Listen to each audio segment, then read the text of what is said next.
El día de hoy me toca compartirles esta conferencia. Vamos a abordar eritrocitos dismórficos e isomórficos.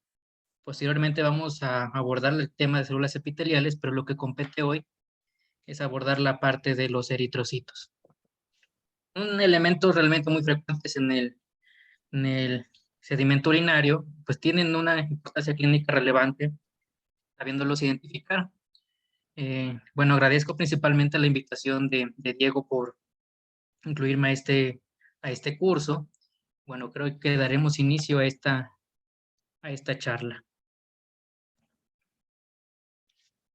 Bueno, en el caso de la hematuria es un término que conocemos, que es muy frecuente que los pacientes vayan al laboratorio porque, así como lo mencionan ellos, pues presentan orina con sangre, orina color rojiza, y es uno de los motivos que hace que estos pacientes acudan al servicio médico para tratar de averiguar qué situación es la que está ocurriendo por la que presenta así su orina.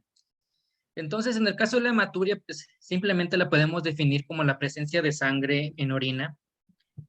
Existen dos tipos, en el caso de la microscópica y la macroscópica, pero hay ciertas organizaciones como la Asociación Renal o la Asociación Británica de Cirujanos Urólogos que han querido modificar esta terminología y referirnos a ella como no visible y visible, ya omitiendo la parte de microscópica o macroscópica, pero realmente estos términos no se han adoptado porque al final de cuentas muchas veces se llegan a proponer infinidad de términos, pero no siempre todos son bien aceptados, y a veces nos vamos quedando pues con los términos que ya estamos acostumbrados o son los primeros que surgieron.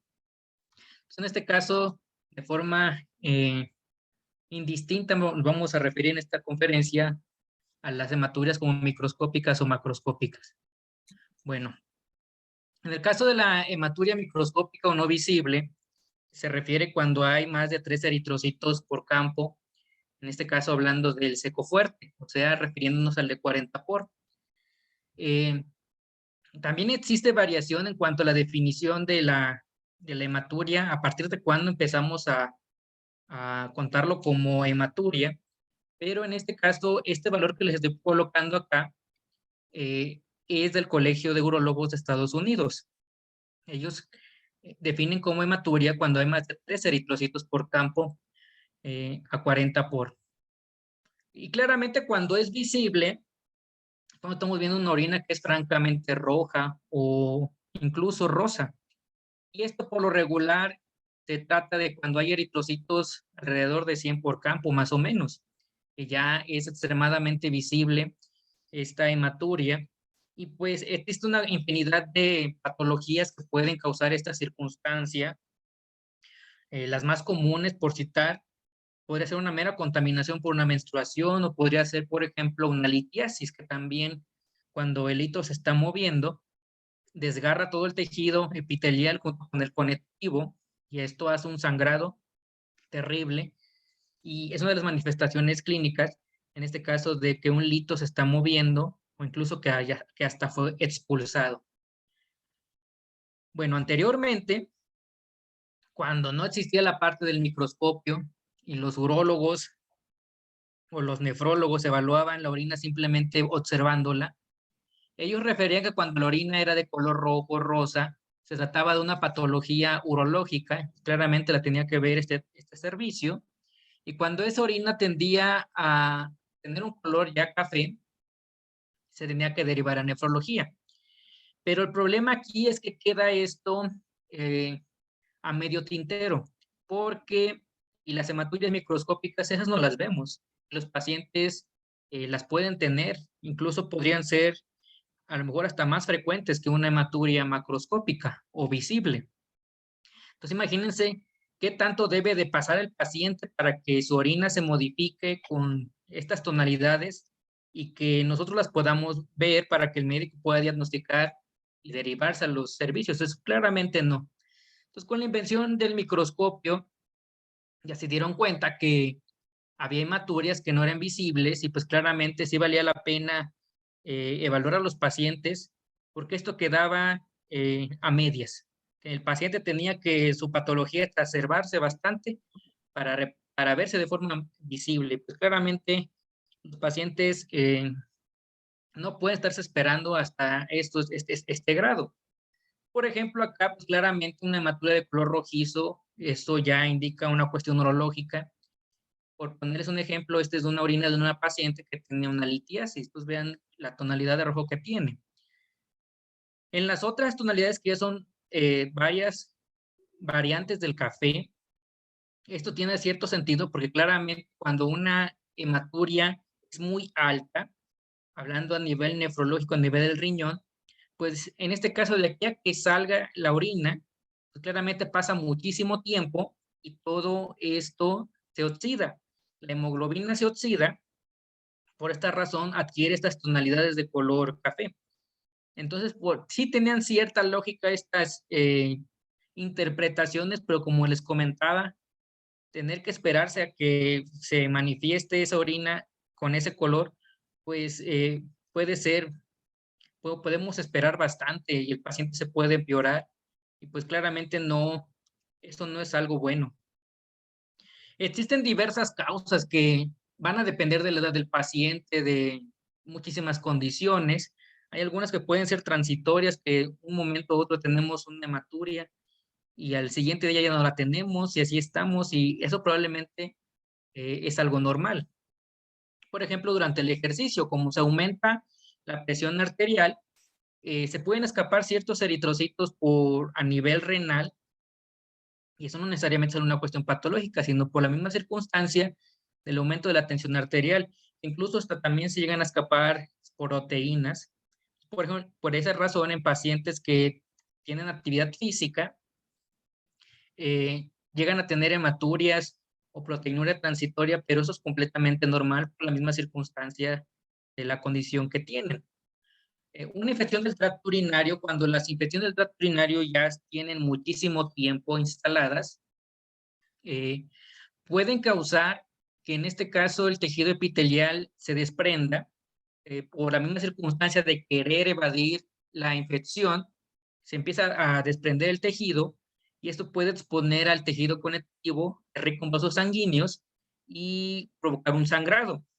Por ejemplo, una condición que es la cistitis hemorrágica, que es una condición exacerbada en la que por lo regular es causada por infección del tracto urinario, que todo el tejido, en este caso vesical, se desprende, dejando el tejido conectivo y por esta razón hay una gran cantidad de sangrados. Estos pacientes tienen infección del tracto urinario, pero en lugar de tener una leucocituria elevada, de más de 100 por campo, por ejemplo, lo que tienen son una gran cantidad de eritrocitos y alguno que otro leucocito. Pero es por la misma circunstancia de la condición que tienen, que es una cistitis de tipo hemorrágica. La menstruación, que es una causa transitoria, en este caso podría considerarse como un falso positivo. Cuando un niño tiene una hematuria, aquí se debe de investigar dos cuestiones: que tenga una glomerulopatía, que tenga alguna malformación. Por ejemplo, hay muchos casos en los que yo he escuchado de que es que tengo hematuria y ya me hicieron ultrasonidos, ya me hicieron esto y me hicieron el otro y no me encuentran absolutamente nada. Y puede que a lo mejor tengan alguna malformación y no la están buscando de forma adecuada. He llegado a escuchar casos de ureter dobles. eh, Hay una condición que aquí en México sí la denominan, no sé si en otros países también la conozcan así. En este caso es la condición de la vejiga caída que comúnmente les pasa a las mujeres multíparas, que se relajan los músculos que están sosteniendo la vejiga. Y esta circunstancia también provoca hematurias. Y esas pacientes siempre tienen hematuria, hematuria, hematuria, y realmente no es una cuestión maligna o que tengan alguna patología, sino que es lo que siempre van a tener por la condición que tienen. Fíjense que haciendo mucho, una química me estuvo preguntando sobre esa cuestión. Dice, es que químico, yo tengo hematurias y ya me quieren dializar y que no sé qué tanto. Eh, que otra química me dijo que estoy muy mal, que ya estoy para el panteón, cosas por el estilo. Y, y se me ocurrió preguntarle, ¿usted no tiene esta condición? Dice, sí, yo tengo esta condición, hace mucho tiempo que se me diagnosticó. Le digo, es que esa es la circunstancia por la que tiene la hematuria, no tanto por que tenga alguna patología. Si está completamente sana, su creatinina normal, no tiene ningún otro tipo de alteración que no sea la hematuria, pues eso es una malformación, no creo que es otra circunstancia. Y, y así hay muchos casos realmente, que debemos de considerar muchísimas cosas antes de decir alguna locura como la que le comentaban a esta persona. Entonces, como les comentaba, pueden tener incluso la pelvis renal doble, hay casos de que tienen hasta riñones de más. Entonces hay que checar en el caso de los niños que no se trata de una circunstancia de ese tipo. Claramente las mujeres jóvenes que tienen una susceptibilidad a tener infecciones del tracto urinario, lo primero que se le debe de buscar es esta circunstancia. En los hombres mayores, en un paciente masculino es muy raro que encontremos hematurias, y cuando encontramos hematurias por lo regular es algo grave, que puede ser una litiasis, por ejemplo, que se puede acompañar de dolor en espalda con un cólico. Esto puede condicionar o hacernos pensar que puede tratarse de una litiasis, y si aparte el paciente refiere que no consume suficientes líquidos o que tiene antecedentes de litiasis, pues eso claramente podría ser. Aunque también hay otra circunstancia que debemos de tener en cuenta, porque en personas mayores a 60 años y que tengan hematuria, debemos de pensar que podría tener algún tipo de neoplasia, porque se presentan principalmente en este tipo de población. Y si aparte es una persona que fuma, estaba en contacto directo, por ejemplo, con plomo o con el benceno, eso podría ser una pauta de hacernos pensar que puede ser una neoplasia e investigar si este paciente no tiene esta condición, que por lo regular las neoplasias llegan a ser indoloras, aunque en algunas ocasiones llegan a presentar síntomas irritativos. A lo mejor llega el paciente como un diagnóstico de infección del tracto urinario, resulta que no es una infección, tiene una neoplasia. Esto es muy raro, por lo regular son indoloras, pero cuando presentan síntomas, por lo regular son síntomas irritativos, o incluso también podría tratarse de una tuberculosis. Hace algún tiempo tomé un curso de urología y exponían, uno de los temas principales era la hematuria. Exponían un caso clínico que la verdad a mí sí me sacó de onda, porque el pobre paciente, todo lo que hicieron sufrir, todo por no realizar una buena interpretación del uranálisis por la parte de las personas que lo realizaron, y también por los médicos, no hacer realmente a veces lo que se debe de hacer, las pautas que se deben de seguir para llevar a cabo un diagnóstico. La cosa es que el paciente acudió al servicio de urología porque presentaba hematuria, le hicieron un ultrasonido y vieron que tenía una masa en uno de los uréteres. Y lo que hicieron fue, se lo extirparon, no lo mandaron a patología, se lo extirparon y ya, asunto arreglado. Posteriormente volvió a regresar el paciente. Resulta que otra vez tenía otra masa en el mismo uréter. Entonces lo que hicieron, pensaron que se trataba de una neoplasia, y como se encontraba muy cerca del riñón, lo que hicieron fue quitarle todo con el riñón, porque pensaban que era una neoplasia y que eso podría causarle mayor problema. Entonces le quitaron un riñón al paciente. Vuelve a regresar por una tercera ocasión, y en esta ocasión se acudió a otro lugar, a otro servicio, y se les ocurrió investigar tuberculosis porque observaban esas masas, pero pues hasta ahí quedaba. Entonces lo que hicieron fue que de esa masa, que resulta que ya estaba en el otro uréter, de esa masa le hicieron una baciloscopía y tenía un montonal de bacilos. Y lo que tenía en realidad el paciente era una tuberculosis, y esos eran granulomas, no eran una neoplasia, y ya le habían quitado un riñón por ese tipo de circunstancia. Entonces, imagínense todo lo que se pudo haber ahorrado el paciente por no haber sido diagnosticado de forma adecuada, ya sin un riñón y nada más con uno. Y fíjense que en el caso de la tuberculosis, algunas de las cosas que nos llegan a dar un indicio de que probablemente haya tuberculosis a nivel del aparato urinario es que haya una leucocituria de mononucleares, o sea, de linfocitos y de monocitos, o en este caso macrófagos. Eso nos podría dar la pauta de que podría tratarse una tuberculosis y claramente tendrer que ir a hacer en este caso, los métodos adecuados para llegar a ese diagnóstico. No es frecuente que haya tuberculosis a nivel del aparato urinario, pero sí es importante tener este tipo de nociones para al final de cuentas ayudarle al médico a indicarle por dónde se debe de ir para llegar a un diagnóstico. Y en esta figura, si se dan cuenta, hay una gran cantidad de patologías que me pueden causar una hematuria o una hemoglobinuria, que en este caso la presencia de hemoglobina en orina sin presencia de eritrocitos. Entonces, si el paciente tiene una anemia hemolítica y está hemolizando en ese momento, pues claramente lo que vamos a ver en orina va a ser la hemoglobina, no va a ser los eritrocitos. Imagínense, una patología hematológica la podríamos sospechar incluso desde la orina, pues porque está la hemoglobina en la orina, que ver la densitometría hemática cómo está y si coincide, pues podría ser una anemia de tipo hemolítico. Eh, hay, hay una gran cantidad de patologías, por ejemplo, principalmente las neoplasias, procesos inflamatorios como la cistitis, ya les comentaba hace rato de la cistitis hemorrágica, y no siempre son patologías que sean del aparato urinario, sino a veces son de órganos que están cercanos, porque al final de cuentas, cuando un órgano que está cercano al aparato urinario tiene algún tipo de patología, está inflamado, por ejemplo, pues no se inflama solamente el órgano, sino que se inflama todo lo que está a su alrededor, porque todo eso está rodeado por tejido conectivo, por ejemplo. Donde ocurre la inflamación es en ese sitio. Entonces inflama todo lo que está a su alrededor y en pacientes, por ejemplo, con apendicitis, yo puedo ver leucocituria y puedo ver hematurias.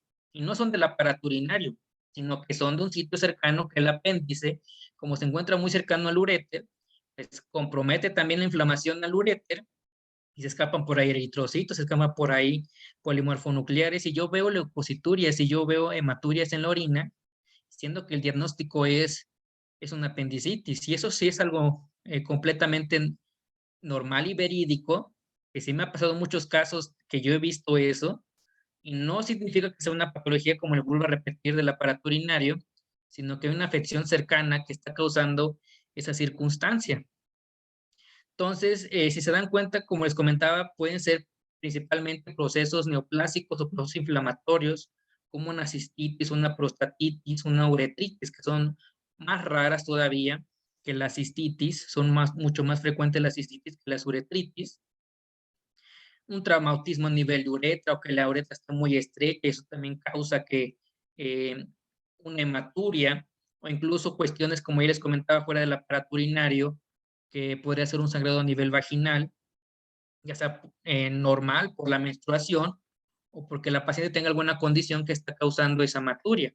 Entonces, tenemos que tener todo este tipo de cuestiones presentes para saber por dónde ir buscándole. Porque al final de cuentas, la tarea del laboratorio clínico es ofrecerle la mayor cantidad de datos posibles al médico para que pueda llegar a un diagnóstico. Entonces, como vamos a ver en la parte de células epiteliales, en realidad es algo que aplica para todos los elementos formes. Debemos de tener a la mano datos clínicos del paciente para saber qué le vamos a buscar, qué sí, qué no. O a lo mejor a veces tenemos dudas con ciertos elementos formes y pues el paciente ya tiene diagnóstico de, por ejemplo, una glomerulonefritis, una diabetes, hipertensión. Ah, pues a lo mejor sí es lo que estoy viendo. Eso ya sería como una confirmación. Entonces, la parte clínica siempre es muy importante que nosotros lo conozcamos. Es como estamos en la parte del laboratorio, no queremos meternos a la parte clínica, pero una vez que nos metemos, verán que sí es muy interesante poder ir, en este caso, resolviendo los casos que nos llegan, para al final de cuentas, beneficiar al paciente. ¿Cómo se lleva a cabo el diagnóstico o cómo debemos de orientar las hematurias? ¿Cómo las debemos de estudiar? Pues claramente, como ya les comentaba, una hematuria visible o macroscópica, hay más de 100 eritrocitos por campo. Por lo regular, estas hematurias son isomórficas. Más adelante vamos a ver qué es eso. Y es muy raro que sean dismórficas. Pero en el caso de la hematuria que es no visible o microscópica, ¿cómo la vamos a ver o cómo la evaluamos? Primero, ¿cómo la definimos? Pues claramente es una orina que aparentemente no tiene hematuria, o sea, en este caso, fijándonos en el color, tiene a lo mejor un color normal, un amarillo claro si quieren, o algo intenso. Pero resulta que le meto la tira reactiva y me da positivo hemoglobina, ¿sí? Entonces, si la almohadilla me da igual o mayor a una cruz, eh, eso ya es una hematuria de tipo microscópico, porque claramente yo no la estoy viendo. ¿Qué es lo que debo de hacer cuando me da positiva en tira? Debo de ir al sedimento para verla, para ver qué tipo de hematuria es y si no se trata de una hemoglobinuria, ¿sí? Ahora, en el sedimento, ¿cómo la definiría? En adultos, como ya les comentaba previamente, son 3 eritrocitos, más de 3 eritrocitos por campo a 40. En niños, si es mayor a 5 por campo, también a 40 por. Y se debe de confirmar. ¿Cómo se confirma la tira reactiva? Pues viendo el microscopio. En el caso del sedimento, haciendo una segunda evaluación del paciente, ¿sí? Volviéndole a pedir que nos traiga a lo mejor otra muestra para ver si esa hematuria persiste o fue transitoria. A lo mejor fue porque realizó ejercicio o algo por el estilo. Debo de confirmar siempre. En el caso de que ya me dio positiva en tira y resulta que en sedimento dio negativo, no encontré eritrocitos, vaya, debo de repetir 3 veces en intervalos de una semana. En este caso, porque podría tratarse de una hemoglobinuria, o a veces por las condiciones de la orina, se están a lo mejor lisando los eritrocitos y yo no los estoy viendo. Y eso no descarta que sea una hematuria, porque, por ejemplo, cuando una orina tiene una densidad muy baja y un pH muy elevado, los eritrocitos se lisan, no aguantan mucho tiempo. Entonces, si yo tengo una carga de trabajo de 100 muestras de orina y me tardo a lo mejor 3 horas analizándolas y resulta que aparte a eso le voy a sumar el tiempo de transportaron la orina, de aquí a que yo la analicé, esos eritrocitos se lisan. Entonces, a lo mejor tenía 10 por campo en el momento que se emitió, pero después de 3 horas a lo mejor ya no tiene nada, por las mismas condiciones de la orina. Lo único que tienes es la hemoglobina libre, ya no tiene los eritrocitos. Entonces, por esta razón, a lo mejor yo no los estoy viendo y lo que debo de hacer en estas circunstancias es repetir 3 veces en intervalos de una semana para, en este caso, para determinar si se trató de una verdadera hematuria o eh, es un falso negativo, por ejemplo. Ahora, si tira reactiva me dio positivo y en el sedimento también está positiva esa hematuria, debo de derivar al especialista dependiendo el tipo de hematuria que sea, si es isomórfica o es dismórfica. Y ahorita vamos a ver cómo se diferencia cada una de ellas. En el caso de los niños, cuando la hematuria se presenta en niños, aquí sí es necesario que se repita 3 veces para descartar. Si es un paciente adulto y yo ya le vi que tiene hematuria y es isomórfica o es dismórfica, lo derivo directamente al especialista. Pero si es un paciente joven, en este caso hablando de niños, aquí sí debo de repetir esta circunstancia y que yo esté seguro que esa hematuria sí está presente y no es algo transitorio y una vez que ya lo confirmé, ahora sí mandarlo al especialista. Ahora sí, metiéndonos a la parte de eritrocitos. En este caso, los eritrocitos, pues como ya sabemos, son células que son bicóncavas, que en el caso de la sangre llegan a tener un tamaño promedio de 7 micrómetros. aunque cuando pasan a la orina, su morfología cambia bastante. ¿Por qué razón? Pues porque se les mete agua o se les sale agua, se deshidratan o en este caso, se hacen hipotónicos. Esto hace que el eritrocito cambie de tamaño y por esta razón aquí se menciona que el tamaño promedio es de 3 a 18 micrómetros. Por esta razón varía muchísimo.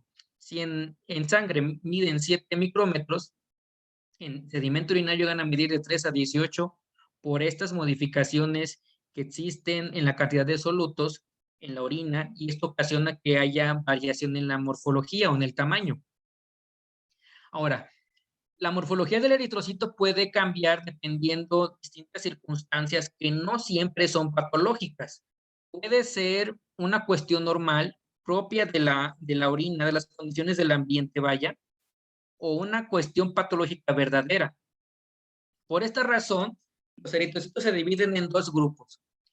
Aquellos eritrocitos que sufrieron alteraciones morfológicas por las condiciones del ambiente, o sea, por las condiciones de la orina, que era una orina hipertónica o hipotónica, se le conocen como eritrocitos isomórficos o normórficos. Incluso, un exceso de centrifugación puede causarme alteraciones morfológicas. Y estas condiciones físicas que hicieron, vaya, externas, que causaron esta alteración morfológica, quedan dentro de este grupo, en los isomórficos o normórficos. La hematuria dismórfica es aquella que sufrieron los eritrocitos en el aparato urinario, específicamente a nivel renal. Este tipo de alteraciones son específicas de ese sitio. Por esta razón, los eritrocitos se deben de diferenciar en estos dos grupos, porque unas fueron condiciones de la orina o de la metodología que yo estoy empleando, y otro es alteraciones morfológicas causadas por ciertas condiciones que había en el riñón que causaron el cambio morfológico. Anteriormente, se creía que cualquier alteración del eritrocito era una dismorfia, pero muchos estudios posteriores se dieron cuenta que también había condiciones, como ya les comentaba, de la orina o de la centrifugación, que me causaban estas alteraciones y entonces no eran verdaderas dismorfias. Entonces, por esta razón existió esta separación.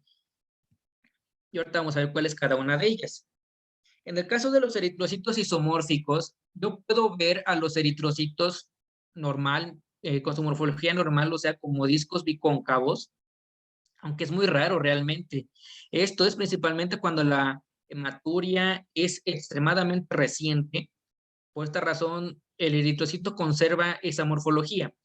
Pero si esta hematuria ya tiene rato y aparte yo me tardo en procesar la muestra, esa hematuria puede cambiar su morfología por condiciones hipertónicas o por condiciones hipotónicas de la orina, o sea, orinas muy diluidas o muy concentradas. Cuando la orina está muy concentrada, o sea, está hipertónica, afuera hay gran cantidad de solutos, entonces el agua que está dentro del eritrocito se sale. Esto hace que este eritrocito se crene y se formen estas en forma de estrella, eritrocitos crenados o espiculados también. Algunos les llegan a mencionar, aunque la especulación, como vamos a ver más adelante, es diferente y sí es un tipo de eritrocitos dismórficos. En este caso, el término es crenado. Se crenan los eritrocitos. Eh, por el contrario, cuando la orina está muy diluida, o sea, es un ambiente hipotónico en el que hay muy poquitos solutos fuera de la célula, todo lo que pasa aquí es que el agua entra a la célula y la célula se hincha, estos eritrocitos se vuelven muy grandotes, se hacen fantasmas, y a veces es imperceptible verlos en el sedimento, y más utilizo un microscopio de campo claro, porque como son las puras membranas y son bien grandes los eritrocitos, los puedo pasar por desapercibido. Creo yo que a lo mejor en algún punto en la universidad llegamos a hacer algunos experimentos de las membranas celulares, que por ejemplo a veces poníamos las pasas en agua y se hinchaban, o caso contrario, las poníamos en una solución con alta concentración de sal o con algún otro tipo de sustancia, podría ser azúcar, y la célula, o en este caso la pasa, se volvía a deshidratar y se crenaba. Entonces, lo mismo pasa aquí. Son cuestiones osmóticas que ocasionan esas alteraciones de los eritrocitos.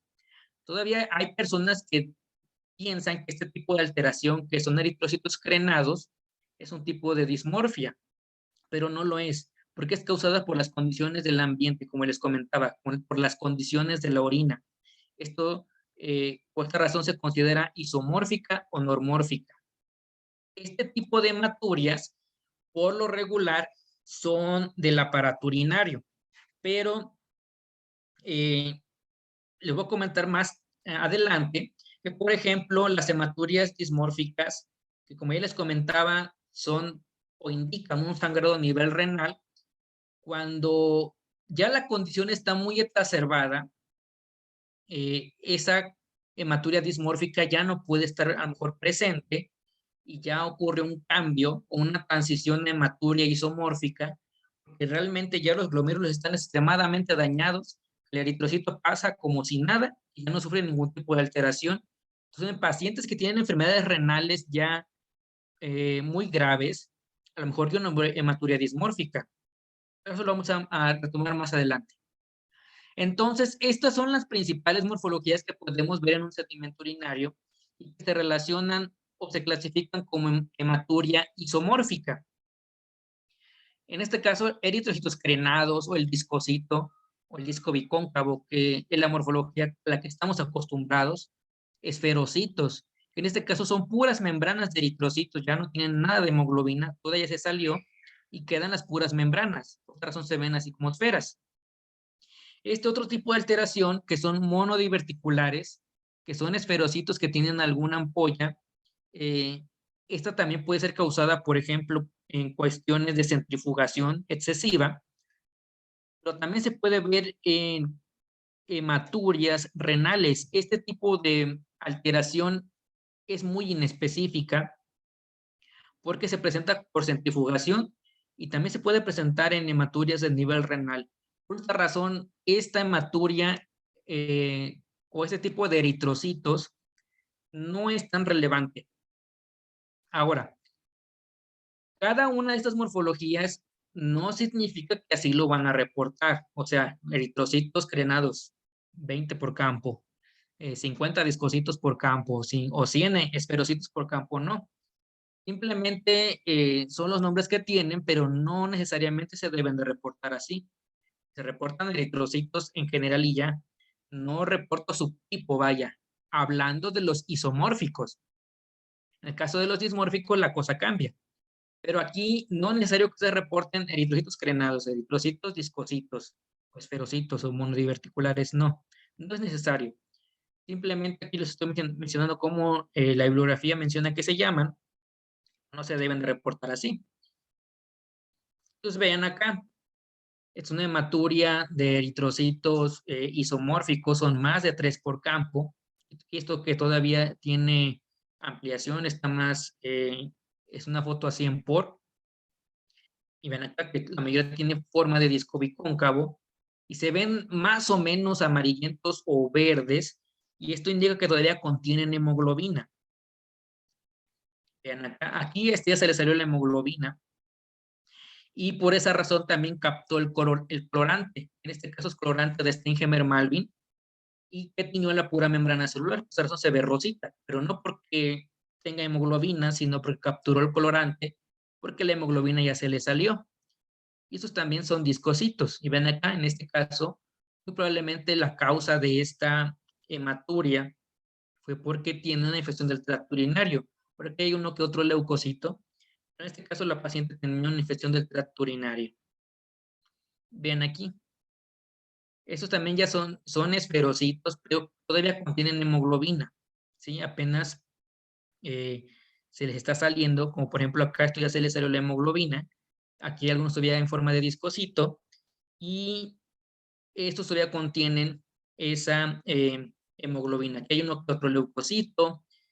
Aquí una bacteria filamentosa. En este caso también la paciente tenía una infección del tracto urinario por esta razón tenía hematuria y aparte eh, leucocituria. Ahora déjenme comentarles algo. Hay una cuestión muy interesante. Hay un falso positivo muy frecuente que yo la verdad lo había visto ya varias veces, pero no me había puesto a investigar por qué razón. Pero es muy frecuente que en pacientes que tienen infección del tracto urinario haya o se marque hemoglobina en la tira, pero que no vean ningún eritrocito. O sea, a mí se me hacía muy raro porque en los servicios que yo he estado, he tenido la fortuna de que las muestras las analizaba recién emitidas, y esto era porque era un servicio de urgencias. Entonces el paciente emitía su orina y en 10 minutos ya la estábamos leyendo esa orina. A mí se me hacía muy raro porque digo, ¿cómo esas orinas pues no se están lisando los eritrocitos, pero porque hay hemoglobina? Pues resulta que hay ciertas bacterias que tienen peroxidasa, tienen una peroxidasa que es bacteriana. Entonces, esta peroxidasa hace que vire la almohadilla de hemoglobina en pacientes que tienen infección del tracto urinario. Entonces, cuando estén frente a una infección del tracto urinario y vean que les marca a veces 2 cruces, 3 cruces de hemoglobina, y van a ver el sedimento y no hay ningún eritrocito, pues probablemente fue la peroxidasa de la bacteria que me causó ese viraje, que en este caso sería un falso positivo. Hay ocasiones en que nos llegan muestras de este tipo, eh, que realmente no se observa absolutamente nada en el fondo, que ocultan todo, y realmente sí es necesario que yo haga algún tipo de modificación en la técnica para que yo pueda ver qué hay en el fondo que pueda ser de ayuda, porque como están ocultando los eritrocitos absolutamente todo y no veo nada, pues puede que estén ocultando algún elemento que sea relevante y que puede ayudar en el diagnóstico de los pacientes. ¿Qué hago en este tipo de muestras? Es necesario que yo alice los eritrocitos para ver qué hay en el fondo. ¿Qué puedo hacer? Por lo regular, en muchos laboratorios tienen ácido acético. Le pueden agregar una gotita de ácido acético a una muestra de este tipo, les lisa los eritrocitos y ya pueden ver el fondo. ¿Qué células hay? Si hay cilindros, si hay cristales, por ejemplo. Otra cosa que pueden hacer si no tienen ácido acético es tomar deslizante de los equipos de hematología. Con que le pongan 2 microlitros a su sedimento, les lisa absolutamente todo y ya pueden ver el fondo. Otra alternativa es, que he visto que otras personas también lo recomiendan, es agregarle agua, agua destilada al sedimento, pero aquí la cuestión es que sí le debes de agregar bastante agua para que logre la lisis de los eritrocitos y puedas observarlo. En el caso del ácido acético, con una gotita basta. El lisante de los equipos de hematología, con 2 microlitros es más que suficiente. Esto sí es necesario que se haga, porque como les comentaba, eso puede ocultar muchísimas cosas que a lo mejor sean relevantes. Entonces, por ejemplo, vean este caso que me llegó hace aproximadamente un año. Entonces, vean acá, todas esas bolitas que ven son eritrocitos. Pero sí me gustaría que escribieran en el chat si alcanzan a ver algún otro elemento forme que podría ser relevante. No sé, a lo mejor alguna célula, algún cristal, algún cilindro. Me gustaría que en el chat lo escribieran si alcanzan a ver alguna otra cosa, porque realmente sí es una gran cantidad de eritrocitos. Cabe destacar que esta es una fotografía que se tomó a 10 por, ¿sí? Por esta razón se ven esas bolitas pequeñitas, porque están 10 por, ¿sí?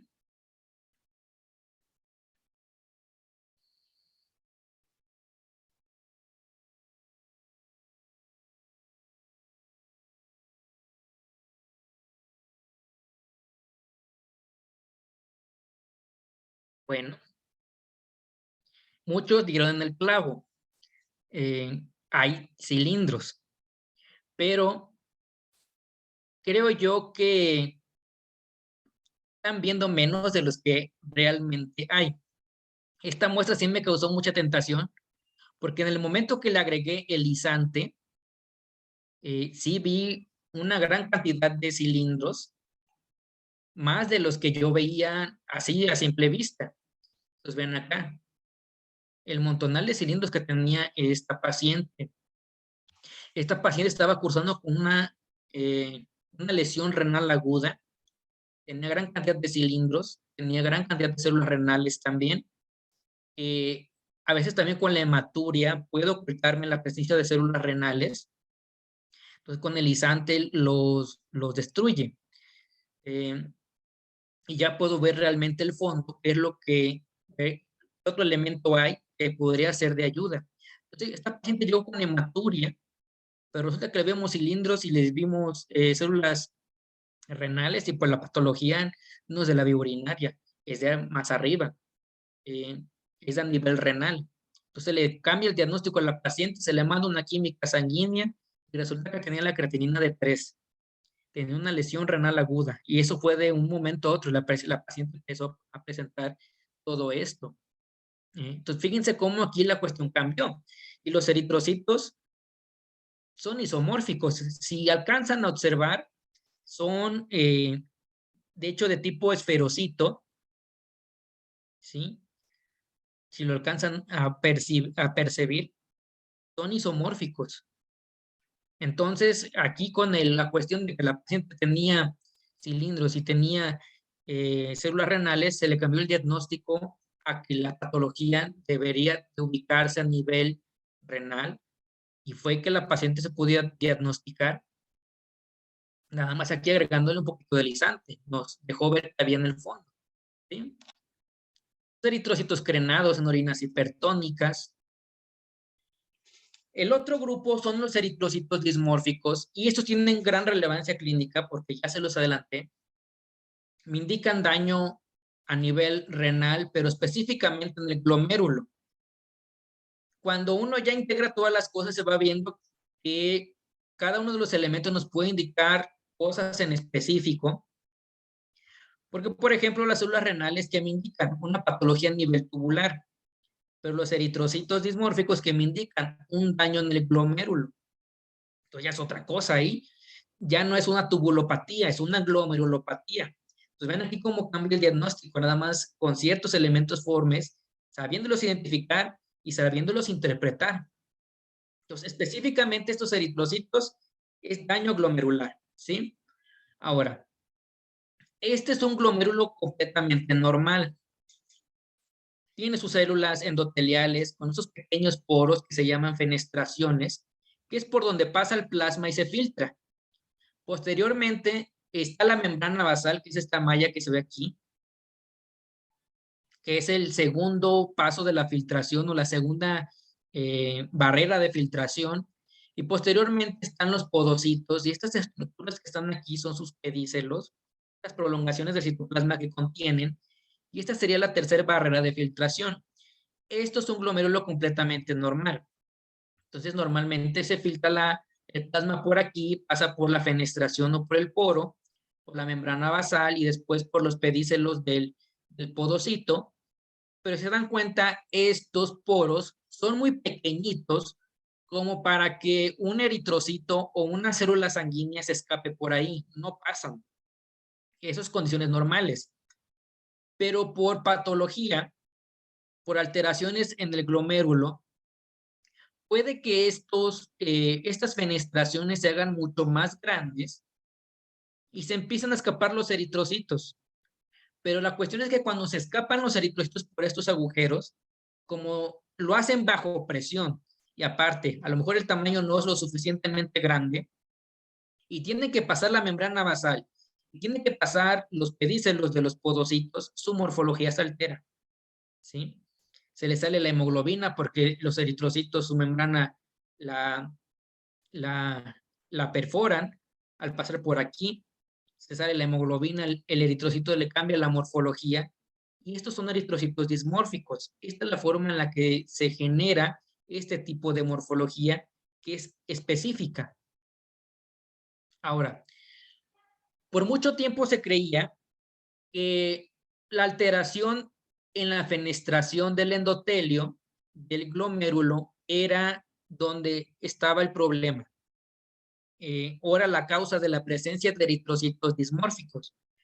Pero posteriormente estudios se dieron cuenta, que los investigadores se dieron cuenta que había personas que tenían su endotelio completamente normal, tenían alteraciones en la membrana basal y tenían eritrocitos dismórficos. O pacientes que tenían el endotelio normal, la membrana basal normal, y alteraciones en los podocitos y tenían alteraciones morfológicas que indicaban que era dismorfia y que era de origen renal.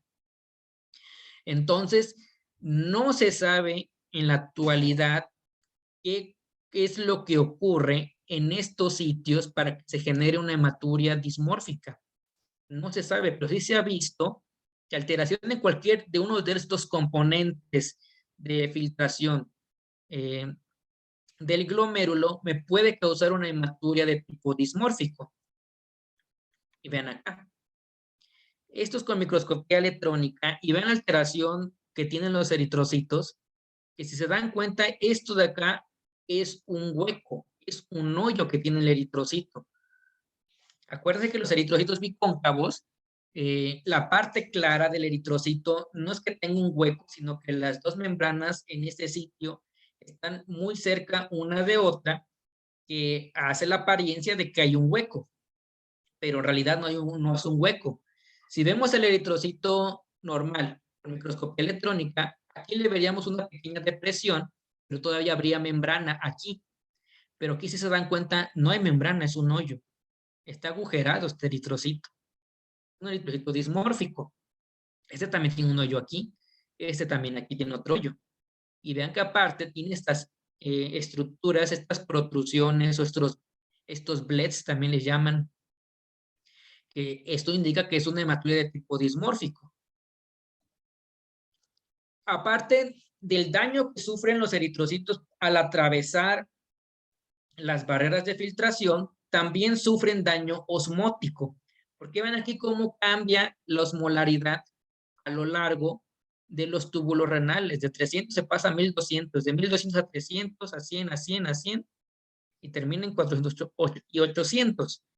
Estos cambios en la osmolaridad de ambientes hipertónicos, ambientes hipotónicos, pues todavía generan mayor alteración y de que esos eritrocitos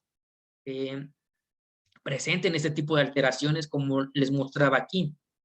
Una de las cosas que particulares que tienen este tipo de células es que por lo regular ya no contienen hemoglobina, son las puras membranas.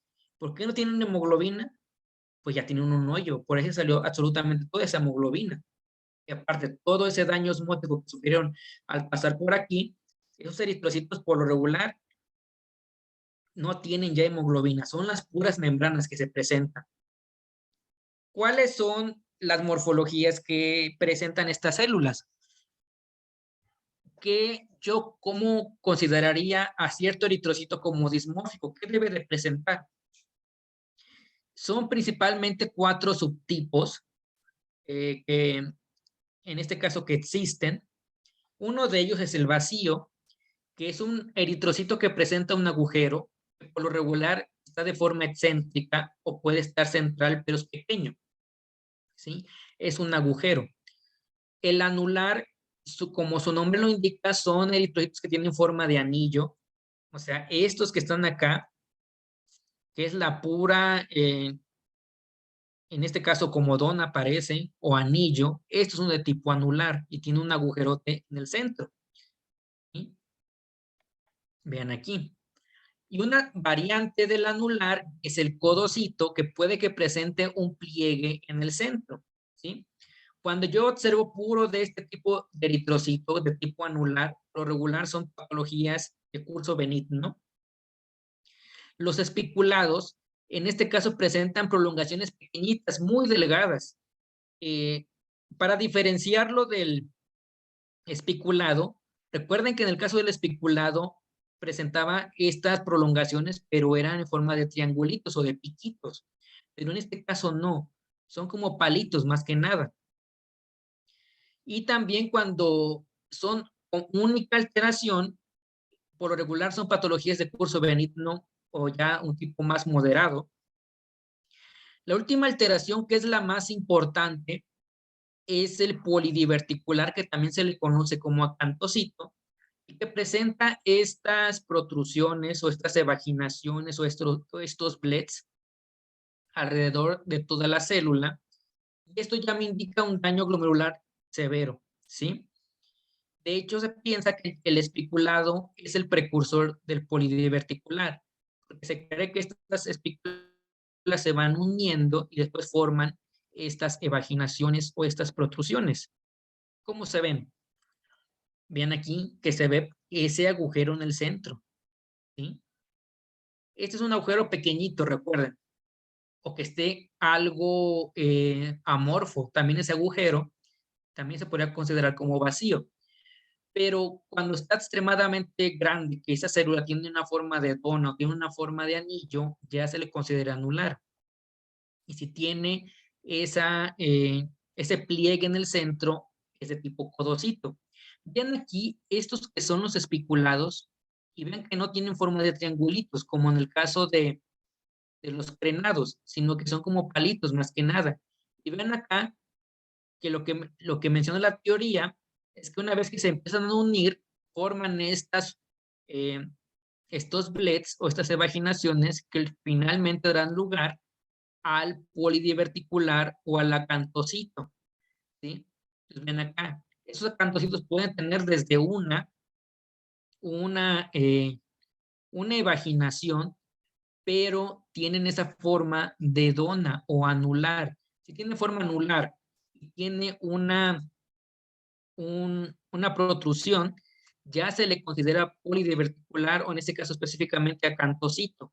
Pero si es de tipo esferocito y tiene esta protrusión, ese es un monodiverticular y por lo regular es por centrifugación, ¿sí? Entonces ven acá, si se dan cuenta la mayoría son anulares o son vacíos, pero presentan esas protrusiones o esas evaginaciones.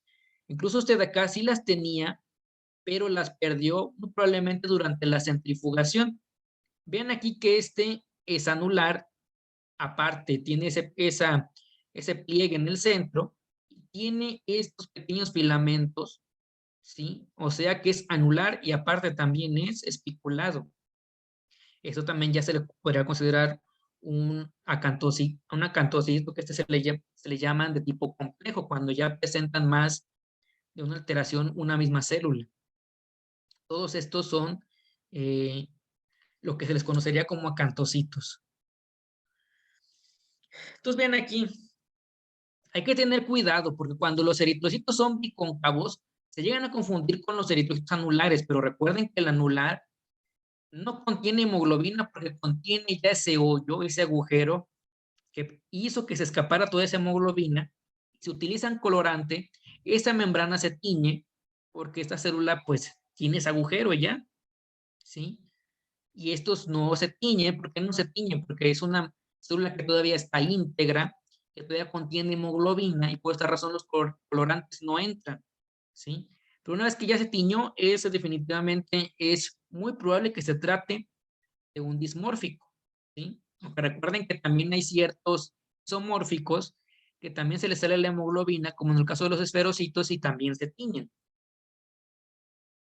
Ahora, ¿cómo se evalúan los eritrocitos dismórficos?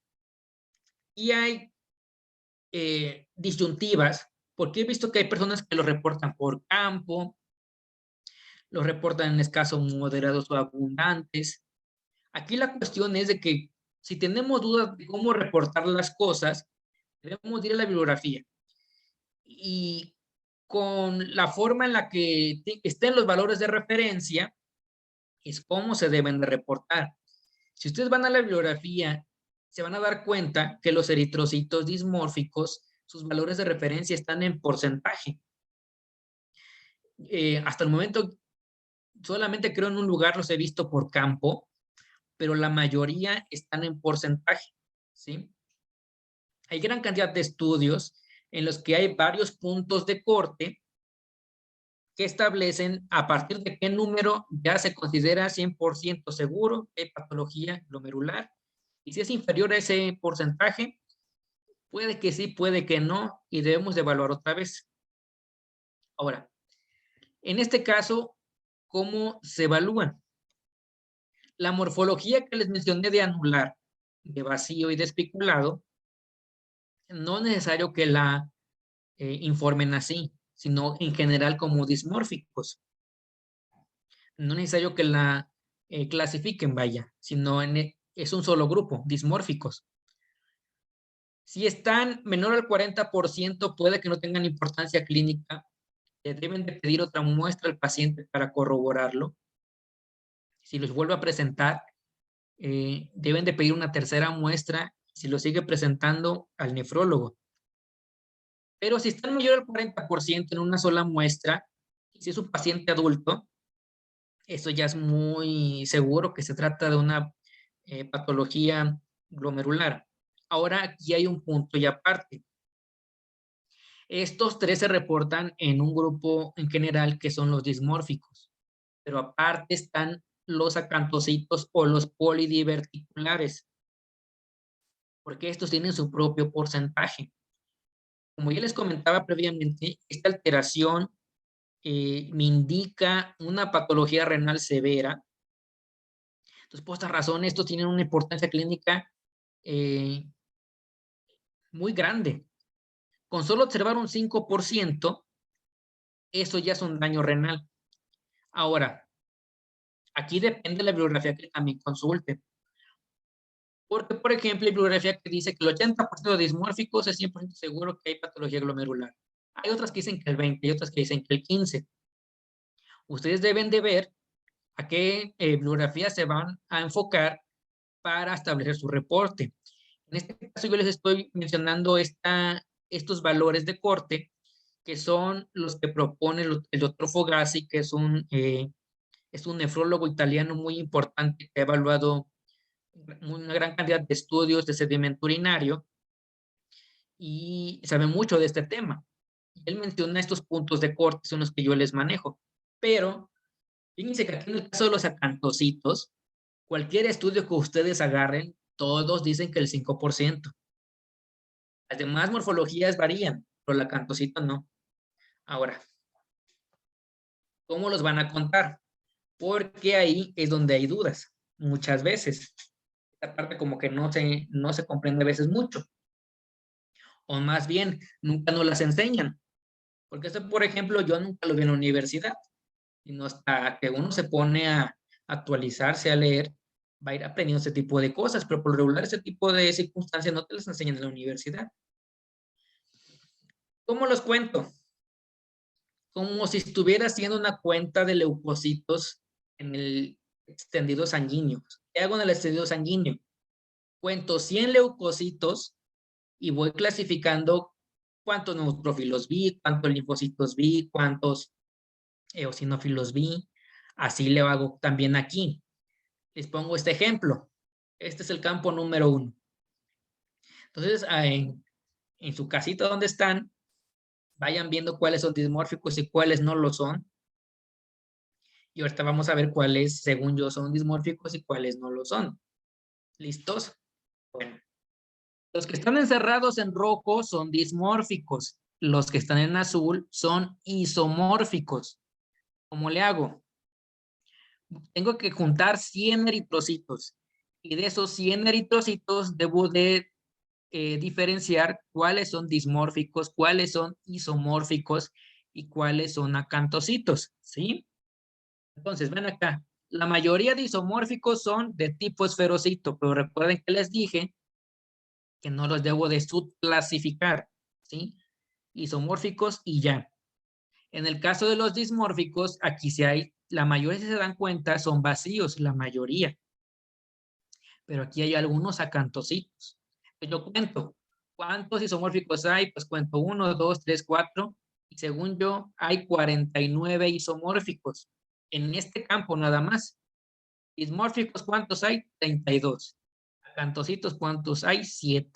Hago mi suma y resulta que en este campo yo vi 88 eritrocitos en total. Entonces me faltan que yo revise otro campo para juntar los 100. Una vez que ya junté los 100, ahora sí saco mis porcentajes, ¿sí? Entonces, pero vean acá, desde aquí ya estoy viendo que los dismórficos están más o menos en 32, aunque la N es de 88, pero ven los acantocitos ya son de 7, ya son relevantes, ¿sí? Nada más tengo que seguir el conteo para juntar los 100 y poder reportar, en este caso, mis porcentajes. Y así lo reporto. Eritrocitos, por ejemplo, le pongo eritrocitos de 20 a 30 por campo si quieren. Y en este caso le pongo abajo dismórficos 32% y acantocitos 7%. No es necesario que yo reporte los isomórficos, ¿sí? Con que reporte estos dos.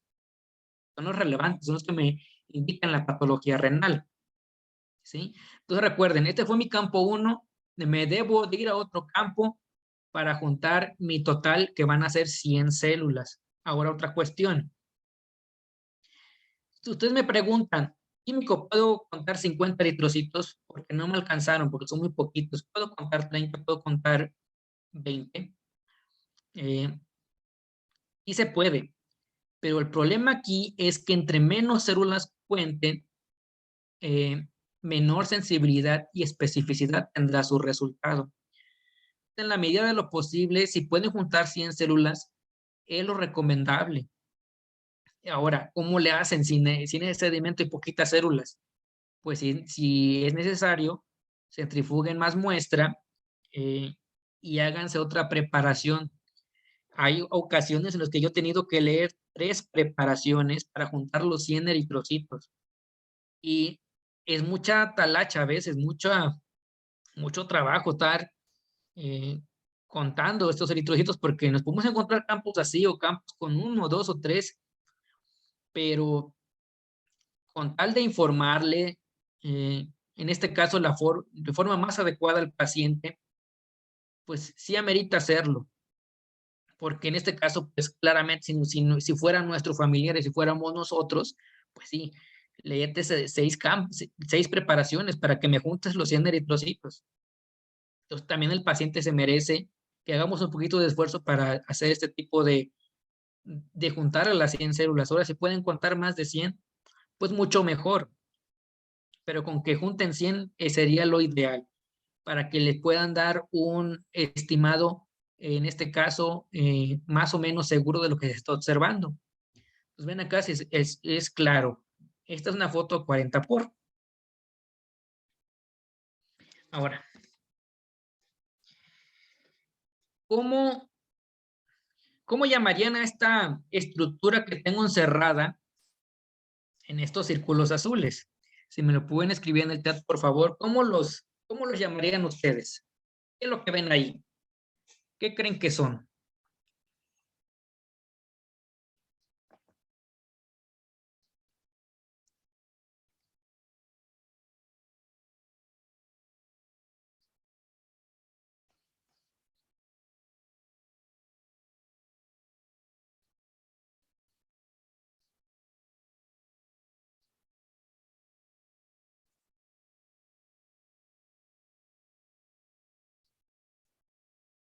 Efectivamente, son levaduras o también conocidos como blastoconidios, que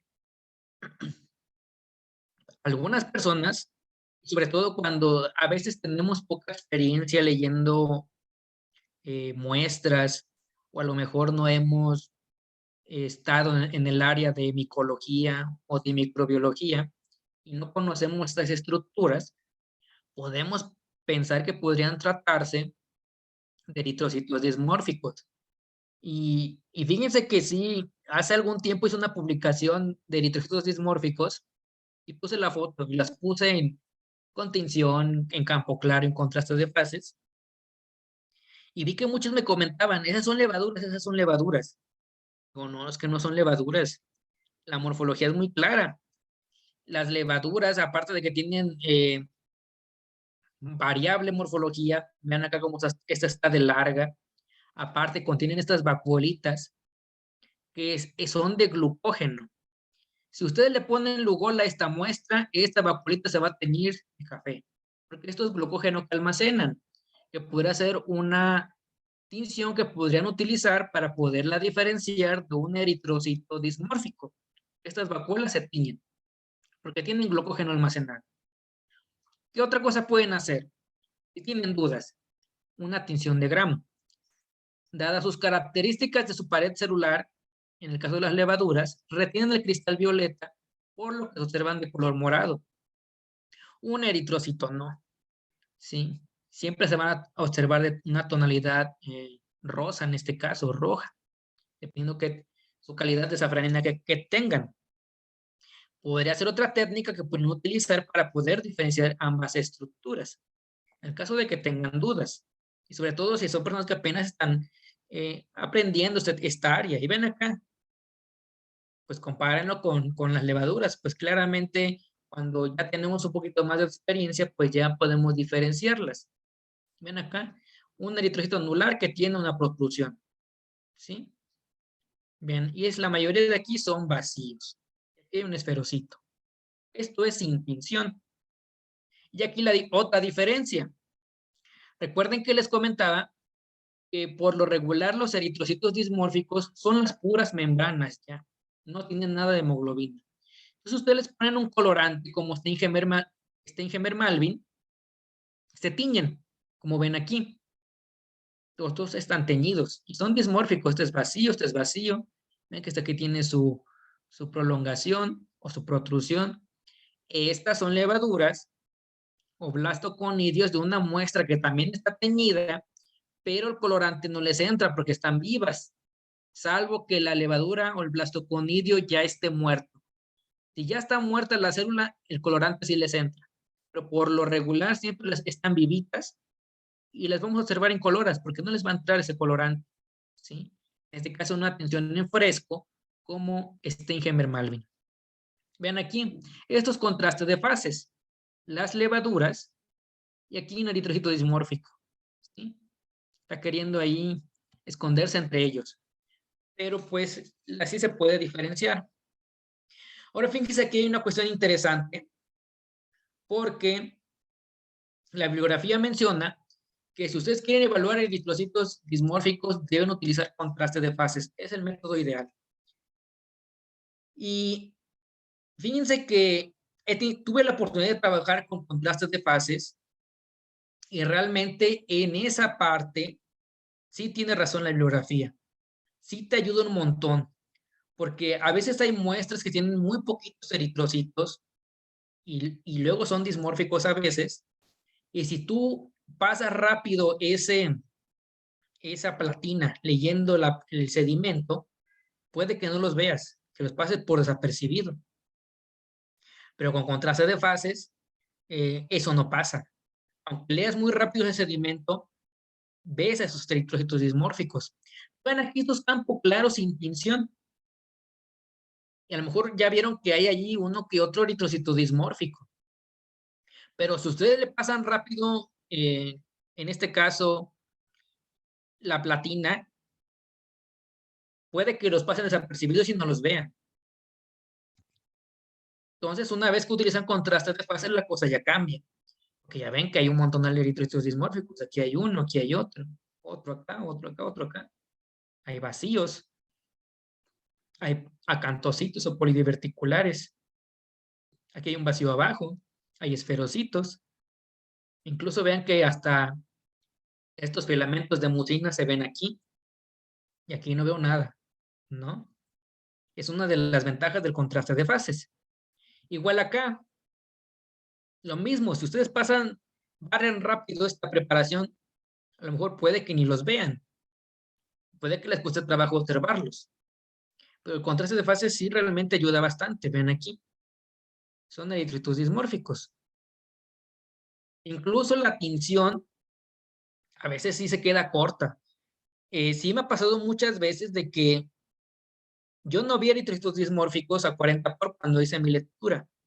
Pero resulta que a lo mejor me encontré una estructura que me llamó la atención y la quería fotografiar y pasé al objetivo de 100 para tomarle la foto y me doy cuenta que empiezo a encontrar eritrocitos dismórficos, diciendo que no los vi a 40. Y les digo que a veces, incluso la atención en el caso de los eritrocitos, especialmente los dismórficos, y pueden pasar por desapercibidos, porque aparte, como sufren todo este tipo de alteraciones, su tamaño es más reducido de lo normal y pues se pierden. Ven aquí hay un eritrocito dismórfico y si se dan cuenta está completamente vacía, está este sedimento. Si ustedes están leyendo rápido esto, se pasa desapercibido. Hay que tener mucho cuidado. ¿En qué pacientes debemos de buscarlo? Diabéticos, hipertensos principalmente. Son los que los llegan a presentar muy comúnmente. Y si el paciente aparte presenta proteinuria, le debo de poner atención. Porque recuerden que la proteinuria indica patología glomerular. Entonces, si hay proteinuria, puede que haya, no necesariamente, puede que haya eritrocitos dismórficos. Debo de ponerle atención. Si no utilizo contraste de fases, si lo hago por campo claro utilizando tensión, en ese tipo de pacientes yo debería de poner un poquito de atención para que no se me pierda, porque ven acá, y aparte, si yo utilizo el microscopio con mucha luz, se pierde. Caso contrario, contraste de fases, ¿sí? Ahí sí se ve muy bien el eritrocito dismórfico. Y aquí nada más para comparar ambas microscopías, campo claro, contraste de fases. Vean que sí se ven muy bien los eritrocitos dismórficos. Es más fácil verlos en este tipo de microscopía en comparación con campo claro. Estos, por ejemplo, son esferocitos, son isomórficos, vaya. Una hematuria en la vía urinaria. Ya para culminar esta presentación, aparte de lo que les acabo de enseñar, resulta que hay otro tipo de alteraciones morfológicas. Y es un artículo muy interesante que escribió el doctor Poloni, que dice hematuria, no solo dismórficos e isomórficos. Hay algunas ocasiones que los pacientes tienen patologías o enfermedades hematológicas y si tienen un sangrado a nivel del aparato urinario, estas alteraciones morfológicas de los eritrocitos que están en sangre, yo las puedo ver en orina. ¿Cuál es la más frecuente? Los drepanocitos o las células falciformes. Este tipo de pacientes es muy frecuente que tengan hematurias y en algunos lugares es común que una anemia drepanocítica se llegue a diagnosticar porque le vieron en el sedimento urinario que había drepanocitos. Le vieron el sedimento urinario, le tomaron la muestra de sangre y ahí estaban los drepanocitos, ¿sí? Entonces, algunas alteraciones que están presentes en sangre por sangrados en la vía urinaria pueden pasar al sedimento y los puedo ver. ¿De cuáles hay registros? Drepanocitos, diacriocitos, eliptocitos, esquizocitos, anisocitosis y poiquilocitosis. Y ven acá. Vean los drepanocitos. Esto fue un paciente que tenía anemia de células falciformes o drepanocítica. Y vean que se ven bien los drepanocitos y ese sedimento urinario. ¿Sí? Vean aquí, estos son diacriocitos. Igual, el paciente tenía diacriocitos en su tejido sanguíneo, tuvo un sangrado y por esa razón llegaron a la orina. Y vean que se ven muy bien estos diacriocitos. ¿Sí? Es otra publicación también muy interesante. Esta es otra de los beneficios de utilizar tinción. Este sedimento está tenido con Stingemer-Malvin y resulta que las personas cuando estaban evaluando este sedimento se dieron cuenta que estos eritrocitos presentaban estas inclusiones. ¿Sí? Como podrán ver acá. Resulta que como en este caso el Stingemer-Malvin es un colorante supravital, precipita, en este caso las hemoglobinas inestables, y por esta razón se están observando este tipo de estructuras. Resulta que este paciente fue diagnosticado con una talasemia. Les vieron este tipo de estructuras, fueron en este caso, la muestra de sangre y lo evaluaron y se dieron cuenta que tenía estas mismas estructuras en el, en el tejido sanguíneo y se trataba de que el paciente tenía una hemoglobinopatía. Pues ven aquí, realmente el sedimento urinario, sabiéndolo interpretar y sabiendo, en este caso, más bien conocer lo que estamos viendo, nos puede dar muchísima información valiosa de cosas que ni se deberían de diagnosticar ahí, ¿no? Por ejemplo, este tipo de condiciones.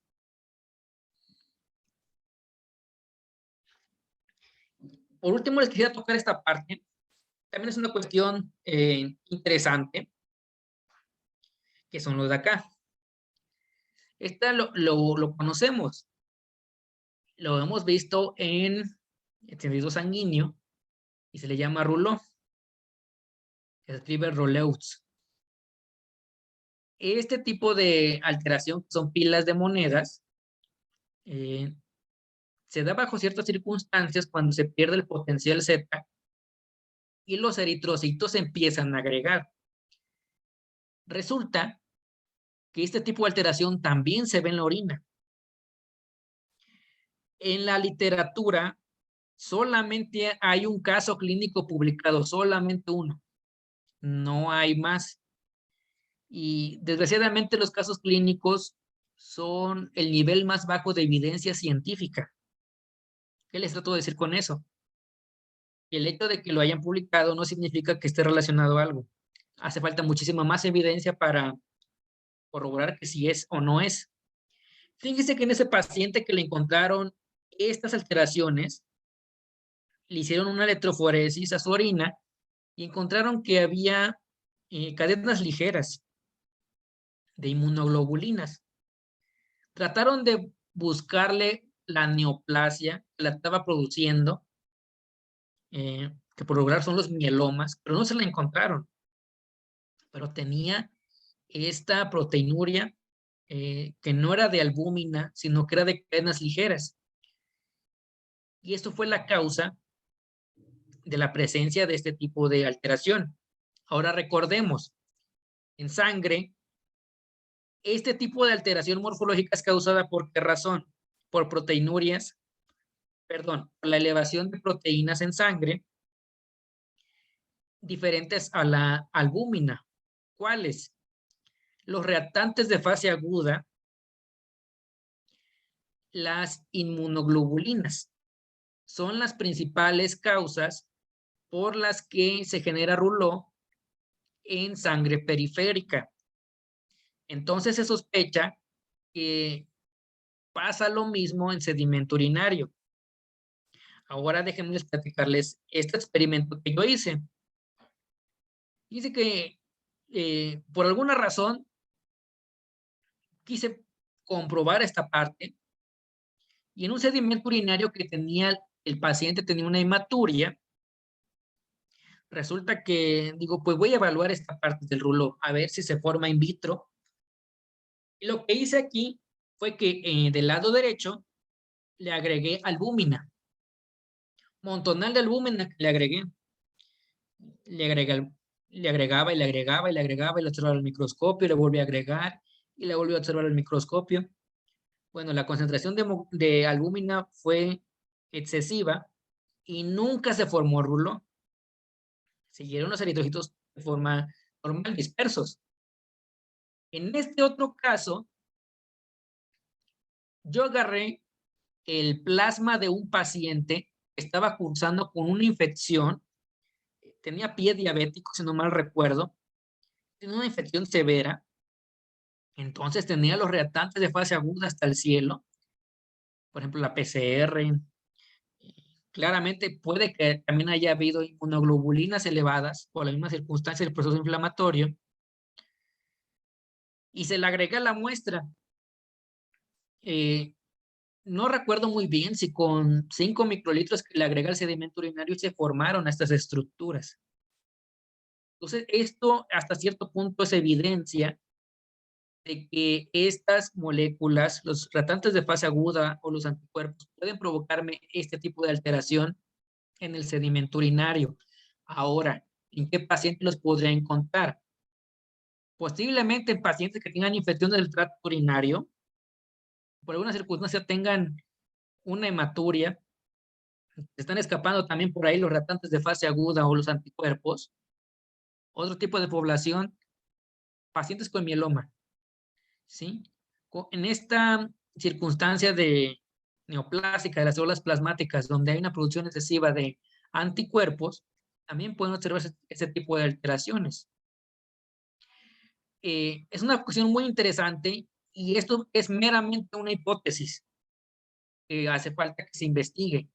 Así que si tienen casos de este tipo, es conveniente que se le haga una electroforesis de proteínas en la orina y que se le descarte que tenga un mieloma múltiple o otro tipo de circunstancia que esté causando este tipo de alteraciones y como les comentaba, entre ellas están los reactantes de fase aguda y los anticuerpos. A lo mejor una infección del tracto urinario, incluso, por ejemplo, a nivel de sangre, yo puedo ver estas estructuras en pacientes que convulsionan. Entonces, si a lo mejor el paciente convulsiona y resulta que tiene una hematuria, a lo mejor hasta puede que sea una condición. Pero como ya les comenté, es una mera hipótesis, no hay evidencia. Como les comentaba, solamente hay un caso clínico publicado. Hace falta que se investigue. Y si llegan a tener un caso de este tipo, electroforesis de proteínas, perdón, lo que deberían hacer primero para descartar esta condición. Bueno, ¿qué conclusiones podemos tener de esta presentación? Bueno, recuerden que la hematuria dismórfica me indica patología a nivel del glomérulo. Que si está mayor al 5% de acantocitos es una confirmación. En el caso de las otras formas, mayor al 40%. Y en el caso de los isomórficos sugiere sangrado de la vía urinaria. Aparte, como ya pudieron ver, podemos observar otro tipo de alteraciones que me pueden sugerir enfermedades hematológicas, ¿sí? Entonces, realmente el sedimento urinario es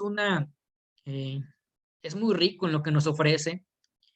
Hay que sacarle el provecho, sacar muchísima información de él, porque al final de cuentas, el agradecido, como ya les comentaba, va a ser el paciente, porque podrá ser diagnosticado, podrá ser tratado y podrá posiblemente, en este caso, tener una mejor vida, ¿sí?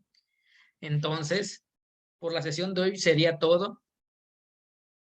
Espero les haya gustado la charla y si tienen alguna pregunta, pues es momento.